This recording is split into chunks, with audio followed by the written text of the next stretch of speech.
Selfish love is a good way to sum up our next story. For sure. A year ago, when the pandemic shut down the country, it forced a Powhatan student and her grandparents out of their apartment. Her former teacher had a daughter. The pair were friends. So when she heard what was happening, her and her husband opened their doors. Anthony Antoine tells us more about their incredible act of kindness. The stillness of country living is gently interrupted by the sound of two bikes.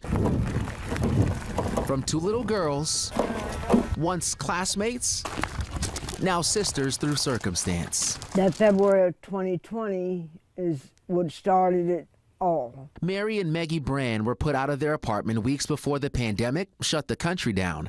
Their only granddaughter, Jade, who they have custody of, by their side, and the three of them now homeless. So anybody that thinks they can survive in a car, I can tell them, no, you can't. Sleeping at gas stations. Then after we were told we couldn't sleep at Sheets anymore, we went to 64 rest area. Bathing at a storage facility. She would go into the bathroom, wash up, and clean up real good for school the next day. Virtual learning wherever the trio could find Wi-Fi. Her academics might not have been up to par because living in a vehicle, you don't have internet. At the time, Dawn Butler was Jade's teacher. One Friday, I asked her what she was doing, and she said, I'm going to be hanging out in the car this weekend. Dawn's daughter, Carlin, is Jade's classmate. I called the grandparents and asked if she could come over for a play date and spend the night, and I got all the permission.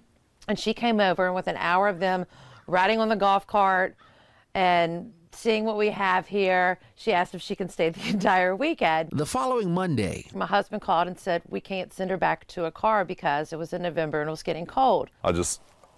I'm a big guy, but I got a big heart, man, you know, and I can't have some kid staying at a rest stop. Whatever we have to do for her to get here and stay with us until they can get on their feet is what needs to be done. It's the only grandchild I got, and I love her to death, and I would do anything for her within my power. With the help of social services, Maggie and Mary temporarily handed over that power to Dawn and Jason. The best thing I think ever happened to Jade, she had somewhere to live, nice bed, eat.